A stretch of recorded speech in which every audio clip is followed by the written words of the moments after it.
नमस्कार, मी आहे दीक्षा आणि आपलं सर्वांचं मी आपल्या चॅनलवरती मनापासून स्वागत करते। तर आज मी आपल्यासोबत माझा इव्हिनिंग टू नाईटचा रुटीन शेअर करणार आहे। आज दिवसभर काही पाऊस वगैरे तर नव्हता, पण अक्षरशः ढगाळ वातावरण होतं। त्यामुळे सकाळी 11 वाजता धुतलेले कपडे आज अजूनही वाळलेले नव्हते। इथे टेरेसवरती कपडे वाळवायला मला यावं लागतं। मागच्या घरामध्ये खालीच कपडे वाळवायची सोय होती। वरती आले तर प्रथमचं खाली जाण्याचं मन अजिबात होत नाही। तो खूप छान इथे खेळतो, पण कसं तरी त्याला लाडी गोडी लावून त्याला खाली घेऊन यावं लागतं आणि कामांना सुरुवात करावी लागते। तसं माझं इव्हिनिंगचं रुटीन 5:30 वाजता सुरू होतं। कितीही आवरलं तरी त्याचे वडील येऊपर्यंत जसंच तसं होऊन जातं। त्यामुळे त्यांना असं वाटतं की मी संध्याकाळी आवरतच नाही। ठीक आहे, काही बात नाही, मला माहिती आहे मी करते। तर आज कपडे बऱ्यापैकी वाळलेले नव्हते, त्यामुळे सेग्रिगेट करायचं काम चालू होतं। जे वाळले ते वेगळे करायचे आणि जे न वाळलेले आहे ते इथं बेडरूम मध्ये टाकावे लागणार आहे। फॅन आता इथे सध्या फक्त बेडरूम मध्येच आहे, त्यामुळे रात्रीचे कपडे वाळवण्यासाठी मी इथंच ठेवते। कधी कधी जर पाऊस असला तर अक्षरशः बेडरूम मध्ये कपडे वाळवायला टाकावे लागतात। दिवसभर कपडे बाथरूम मध्ये टांगले जातात, जेणेकरून पाणी व्यवस्थित निथळून जाईल आणि रात्री मग बेडरूम मध्ये टाकावे लागतात। त्यामुळे काय होतं, रात्रभरात हे व्यवस्थित असे वाळून जातात। लिटरली फॅन खाली हे कपडे सकाळपर्यंत व्यवस्थित वाळून जातात आणि अजिबात उबट वास वगैरेही येत नाही। तसंही मी कम्फर्ट वगैरे वापरत असते, त्यामुळे उबट वास वगैरे काही येत नाही। बऱ्याच दिवसापासून पिलो कव्हरचा मुहूर्त लागत नव्हता धुण्यासाठी, पण आज मी ते लावूनच घेतलं। लकीली ते बऱ्यापैकी वाळलेली होते, पण बेडशीट मात्र वाळलेली नव्हती। यापूर्वी मी बेडशीट दुसरी टाकलेली होती आणि आज कम्प्लीट सेट मी टाकलेला आहे कॉटवरती। आणि सोबतच सोफ्यावरच्या ज्या पिलो कव्हर्स असतात ते देखील मी इथे वॉश करून घेतलेला आहे आज। तर आता बेडरूम मधल्या पिलो बेडरूम मध्ये राहतील आणि हॉल मधल्या पिलो तिथल्या तिथं जातील। तसंही माझं संध्याकाळचं रुटीन आज मी 5:30 वाजता सुरू केलेलं आहे। हे काम करेपर्यंत मला कमीत कमी 6 ते 6:15 होऊनच जातात, कारण की घरात इतका पसारा असतो। कधी कधी अक्षरशः मला 6:30 वाजेपर्यंत पसाराच आवरायला जातो। आणि हे सोफा जे आहेत हे मला 2दा आवरावे लागतात, सकाळी एक आणि संध्याकाळी एक। आता सध्या प्रथमचा वावर यावरती खूप जास्त असतो, त्यामुळे याच्यावरती मी असे काही बस्कर वगैरे ठेवून दिलेले आहे। याला तुम्ही काय म्हणता तुमच्या भाषेमध्ये मला कमेंट करून नक्कीच सांगा। मी तरी बस्करच म्हणते, आय थिंक सो। तर ते टाकल्यानंतर घर पहिले स्वच्छ करायला घेते, कारण की एकदा घर झाडलं तर बऱ्यापैकी काम आवरल्यासारखे वाटतात। आता घर झाडता झाडता मला इथं 6:30 होऊनच जातात। ते झालं की लगेचच फ्रेश व्हायचं आणि देवबत्ती करायला घ्यावा लागते। 6:30 किंवा 7च्या दरम्यान माझा देवाला दिवा लागलेला जातो। एवढा आवरेपर्यंत 7 वाजूनच जातात। त्यानंतर प्रथमच्या पप्पांना एकदा कॉल करून विचारावं लागतं की ते आज जेवायला आहे का नाही। जर ते उशिरा जर येणार असेल तर जेवायचा त्यांचा काही बेतही नसतो। लवकर आले तर ते आमच्यासोबत जेवायला असतात। शक्यतो उशिरा येतात, त्यामुळे आता सध्या तरी ते जेवायला नसतात, कारण की आजकाल त्यांचं ऑफिसमध्ये ओव्हर टाइम चालू आहे। त्यामुळं म्हटलं चला आज आम्ही दोघंच आहे तर काय मग स्वयंपाकाचं टेन्शनच नाही। पापा, नाना, नानी, आत्या, मावशी, दादा, बाबा, आई। थोडा वेळ इथं त्याच्यासोबत खेळते मी आणि नंतर स्वयंपाकाला लागते। कमीत कमी 7:30 वाजता मी स्वयंपाकाला लागते। आम्ही दोघं जर असलो लवकर खाऊन आम्ही मोकळे होतो। तर इथे आज मी बेसनचं धिरडं बनवणार होते, गाजर टाकून। प्रथमला खूप जास्त आवडतं आणि माझं काय, मी जे प्रथम खातो ते खाऊन घेत असते, त्यामुळे स्वयंपाक वेगळा बनवण्याचं टेन्शनच नाही। आता तुम्हाला सांगते, माझ्याकडे हा स्टीलचा चॉपिंग बोर्ड आहे, पण हा मला थोडासा फॉल्टी वाटतो, कारण की हा उचलायच्या टायमिंगला खूप असं नख असेल तर इझिली उचलता येतात, नाहीतर उचलायला थोडासा अवघड जातो। आणि याच्यावरती स्क्रॅचेस येतात, पण हलके हलके असे स्क्रॅचेस येतात।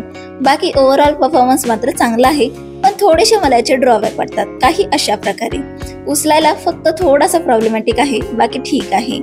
तुमचं ओपिनियन काय आहे याच्याबद्दल मला नक्की सांगा कमेंट करून।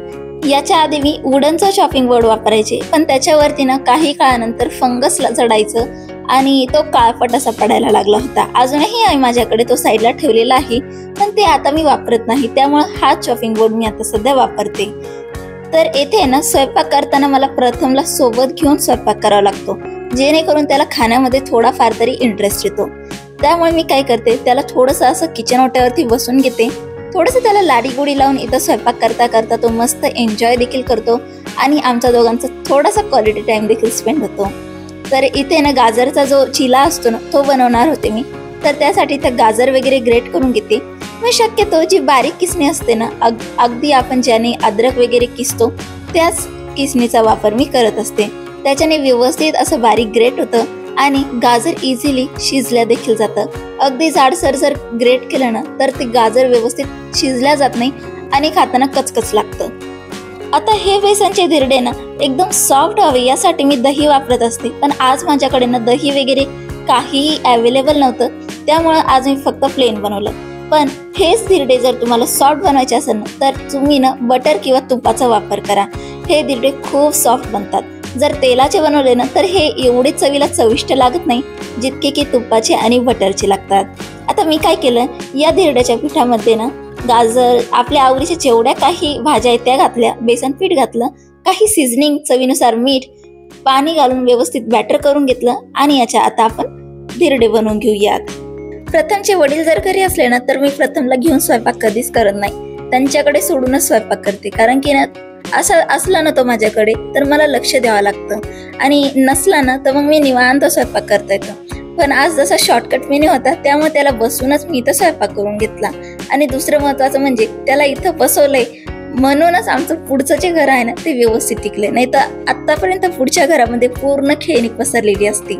तर इथं बोलता बोलता मी एक धिरडं काढून घेतलं आणि त्याला मी सांगत होते की गरम आहे, हात नको लावू वगैरे, आणि तो ऐकत सुद्धा होता. हा असं चालू होतं त्याचं, म्हणजेच गरम आहे मला सांगत होता. त्याच्यानंतर इथे त्याला मी छोटे छोटे असे पीसेस वगैरे करून देते जेणेकरून त्याला खायला सोपं जाईल. आता बऱ्याच जणी म्हणतील तुमचा मुलगा इतका असं छान कसं खाऊन घेतो. अजिबात नाही, तो खूप जास्त नाटकी करतो, खूप ड्रामा करतो. त्याला ना खाऊ घालताना ना खूप मला मेहनत घ्यावी लागते. थोडंसं लाडीगुडी लावलं की तोही खाऊन घेतो. आता हीच कंप्लेंट घेऊन मी डॉक्टरांकडे गेलते की तो खात नाही म्हणून. डॉक्टरांनी मला सजेस्ट केलं की त्याच्या मागे तुम्ही नाही पळायचं खाण्यासाठी, त्याने तुझ्या मागे पळलं पाहिजे, असं काहीतरी करायचं. पण मुलं सगळे प्लॅन फ्लॉप करतात. बरं असो, जेवढं काही खाल्लं त्यानं तेवढंही समाधानी मानून मला सहन करावं लागतं. त्याच्यानंतर मीही जेवण करून घेते आणि माझं जेवण झालं की पटकन असं किचन आवरायला घेते. किचन आवरायला मला थोडाफार टाइम लागतो कारण की सकाळी मात्र ना आल्यानंतर इतकं छान वाटतं की नाही, किचनमध्ये खूप छान वाटतं जर स्वच्छ किचन असेल तर. आणि तेच गाच्या जर किचन बघितलं ना सकाळी पूर्ण दिवस खराब जातो. म्हणून रात्री थोडे एफर्ट्स टाकते आणि किचन स्वच्छ करून घेते. आय थिंक सो आजकाल प्रत्येक गृहिणीची ही सवय झालेली आहे की तिला स्वच्छ किचन ठेवायची सवय झालेली आहे. तर इथे मी काय करते, दुपारचं काही लेफ्ट ओव्हर वगैरे असेल ना ते पहिले डिस्कार्ड करते. त्याच्यानंतर जे काही भांडी वगैरे मी वापरलेली असते दुपारी, जसे की चहापत्तीचा डब्बा, साखरेचा डबा, मिठाचा डबा, तेलाचा डबा, हे सर्व जिन्नस मला एकदा ओल्या कापडाने पुसून घ्यावी लागतात. बाकीचं काही असो, हे डबे मला दररोज पुसावे लागतात जे की मी दररोज वापरते. एखाद्या दिवशी जर ओव्हरलोड असेल किचनमध्ये तर त्या टाइमिंगला फक्त हलकासा कपडा मारून देते आणि स्वच्छ करते. एखाद्या वेळेस मागं पुढं होऊ शकतं, पण शक्यतो मी एकदा तरी याच्यावरती हात मारत असते. नाहीतर डब्बा खाली झाला की लगेच घासून ठेवते.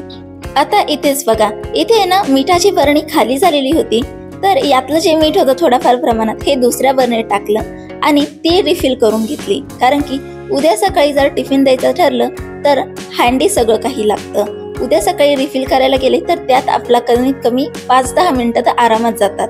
आणि सकाळचा टाइम सगळ्यात जास्त घाई गडबडीचा असतो. त्यामुळे रिफिलिंगचं काम मी रात्रीच करते शक्यतो.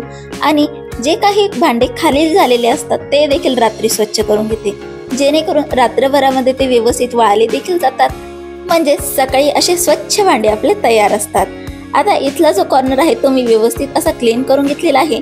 लागल्या हाती लायटर देखील क्लीन करून घेते. त्यासोबतच गॅसची शेगडी देखील मी इथं क्लीन करून घेते. तर खूप जास्त जर शेगडी खराब असेल ना तर मी डायरेक्ट घासून घेते. पण घासण्याचा कार्यक्रम मी ना अक्षरशः आठवड्यातनं एकदाच ठेवते, कारण की बर्नर हे ना गंजायला लागतात आणि शेगडी खराब होऊ शकते. रेग्युलर बेसिसवरती मी विनेगर आणि पाण्याचं जे होममेड क्लीनर्स असतं ना ते वापरून आहे ना गॅसची शेगडी क्लीन करत असते आणि किचन ओटा देखील. त्याने देखील भरपूर इफेक्टिव्ह असं क्लिनिंग होऊन जाते. आणि महत्त्वाचं म्हणजे इन्सेक्ट जे असतात ना, जसे की झुरळ झाले, यांना आहे ना विनेगरचा वास अजिबात आवडत नाही. हे मी खूप जणांकडून ऐकले. आता हे खरं आहे का खोटं आहे मला नाही माहिती, पण विनेगर क्लिनिंग खूप छान करतं, त्यामुळे मी विनेगरचाच वापर करते क्लिनिंगसाठी. आता इथे ना किचन ओटा मी व्यवस्थित स्वच्छ पुसून घेते, कारण की थोडंसं जरी खरकट जर असेल ना तर झुरळ होण्याची दाट शक्यता असते. किचन क्लीन झालं की लगेचच आहे ना दुपारचे धुतलेले भांडे बऱ्यापैकी वाळलेली असतात, ते त्यांच्या जागी लावायचं काम सुरू होतं, जेणेकरून जी आत्ता धुणारी भांडी आहेत त्यांना जागा होईल. आणि आता मी ही छोटी पाटीवरती स्विच केलेलं आहे ना, त्यामुळे माझी भांडी ना खूप जास्त ऑर्गनाइज राहतात. मी तुम्हाला मागच्या ब्लॉगमध्ये सुद्धा सांगितलं होतं, मोठ्या पाटीमुळे ना खूप असा लेझीपणा यायचा आणि भांडी ऑर्गनाइज करायला कंटाळा यायचा. पण छोटी पाटी आहे ना, त्यामुळे ना तो कंटाळापणा आहे ना आता गरजेमध्ये कन्वर्ट झालाय. त्यानंतर लगेचच भांडे घासायला घेते. आज जास्त काही भांडे अजिबात नव्हती, त्यामुळे ना अगदी 10 मिनिटांमध्ये भांडी स्वच्छ झाली.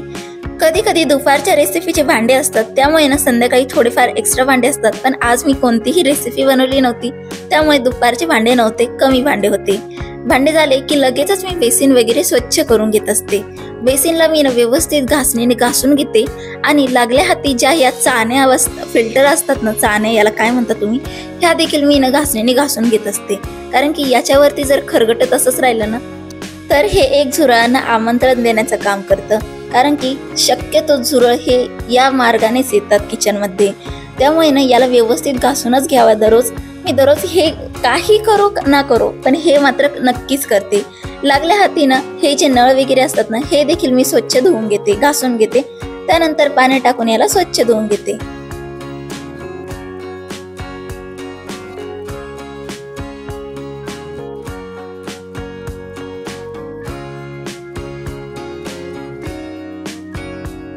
भांडे घासून झाले की लगेचच आहे ना घासणी सोबत साबण यांना मी धुवून स्वच्छ करून त्यांच्या जागेवर ठेवून देते. काही दिवसापूर्वी मी बघितलं होतं, सगळ्यात जास्त बॅक्टेरिया आहे ना घासणीवरतीच राहतात, कारण की ती आपण स्वच्छ धुतच नाही. त्यामुळं दररोज संध्याकाळी मी ही घासणीनं आणि जी स्क्रबर आहे हे व्यवस्थित असे धुवून निथळून मग ठेवत असते, जेणेकरून यामध्ये जास्त काही बॅक्टेरिया बिल्डअप नको व्हायला आणि काही रोगराईही नको पसरायला. तर हा काही माझा संध्याकाळचा रुटीन असतो. त्यानंतर आहे ना ही जी भगुनी किंवा पातेला सॉसपॅन तुम्ही बघताय ना, हा माझ्याकडून थोडासा करपला गेलेला होता. याला आता क्लीन करायला आहे ना मी एखाद दिवशी मुहूर्त काढेल त्यावेळेसच करेल. आता सध्या त्याला भिजायला ठेवलेलं आहे मी. आणि हे सगळं क्लीन झालं की हे सर्व बेसिन आहे ना मी अगदी कोरड्या नॅपकिनने एकदा व्यवस्थित असं पुसून घेते, जेणेकरून जे हार्ड वॉटरचे स्टेन आहेत ना ते याच्यावरती नको यायला. आणि किचन ओटा जर स्वच्छ असं पुसून जर घेतला ना तर खूप छान दिसतो. आता इथपर्यंत येऊपर्यंत मला आहे ना 9:30 ते 9:45 होऊन जातात. आणि आता वेळ होते प्रथमची झोपायची. तर तो इथे ना चिडचिड करायला सुरुवात करतो. तर एकदा मी तुम्हाला किचनचा व्ह्यू दाखवते. तर असं काही माझं किचन दिसतं संध्याकाळी ऑर्गनाइज. आणि इथे प्रथमही बघा झोपण्यासाठी त्याची ना अक्षरशः लुडबुड चालू आहे. पण झोपायला जाण्याच्या आधी ना मी हे एक काम नक्कीच करते, ते म्हणजे गॅसचा जो स्विच आहे ना तो बंद करायचा. याशिवाय ना कधीही झोपायला जाऊ नका, कारण की सेफ्टी ऑलवेज फर्स्ट. हे झालं की मी सगळे किचनचे लाईट वगैरे बंद करते. संध्याकाळी तुम्हाला मी दाखवते माझा देवारा किती सुंदर दिसतोय ते. बघितलं? चला तर मग आजचा व्लॉग मी इथेच संपवते. कसा वाटला आजचा व्लॉग मला कमेंट करून नक्कीच सांगा. काही चुकलं असेल, काही सजेशन असेल ते देखील मला कमेंटमध्ये नक्की सांगा. पुन्हा भेटूया. Bye bye.